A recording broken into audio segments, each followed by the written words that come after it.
So in terms of what's happening in the political landscape, quite a lot has been going on over the last couple of months. First things first, today we have to talk about the vaccine bounce for the Conservatives here in the UK. This is quite extraordinary. Now, of course, many people have been very critical about the government's handling of the coronavirus pandemic in 2020. But in 2021, Boris Johnson and his government seem to have actually got their act together, and they seem to have learnt the lessons of 2020, right? And the biggest demonstration of this, actually two big demonstrations of this, first of all is in the vaccine rollout, the best rollout in Europe by far. The other thing is the roadmap. Let's take the vaccine rollout first. So I think at the time of recording this episode, the UK has given out 32 million first doses and nearly 8 million second doses. So 8 million people fully vaccinated, 32 million people with a first dose and with a high level of protection. And those are people who are aged 50 and over, and it's also people who are over 16 with underlying health conditions as well.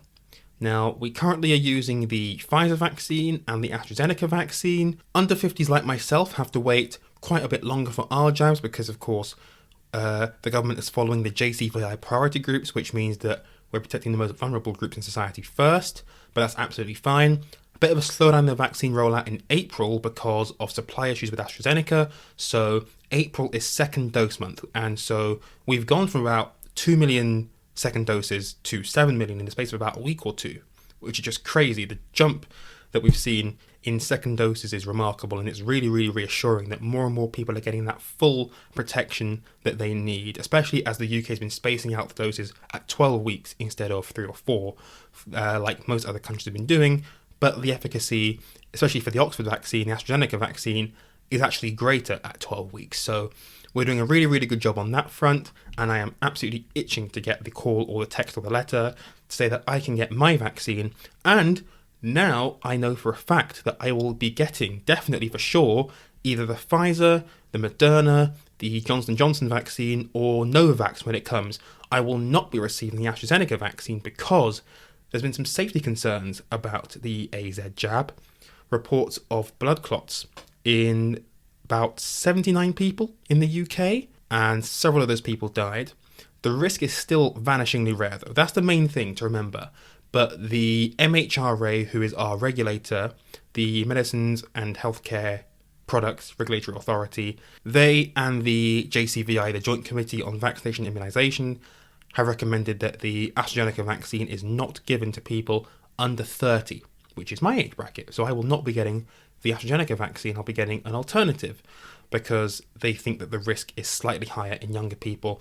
If you have very low COVID cases, then the risk benefit of getting the AstraZeneca vaccine, you have a higher risk of getting blood clots rather than if you didn't get the vaccine in a situation with low COVID cases. I hope I explained that correctly.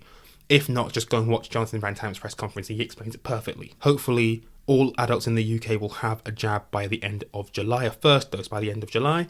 Hopefully the Johnson & Johnson, known as Janssen in Europe, the one-shot wonder, hopefully that comes on stream very soon, and then that will speed things up much quicker. But there's also Novavax on the way. Moderna has arrived in the UK now. That's being distributed, so we are absolutely full steam ahead, and that's going really, really well. So we'll see how that continues, and hopefully we don't have too many more bumps in the road on the vaccine front.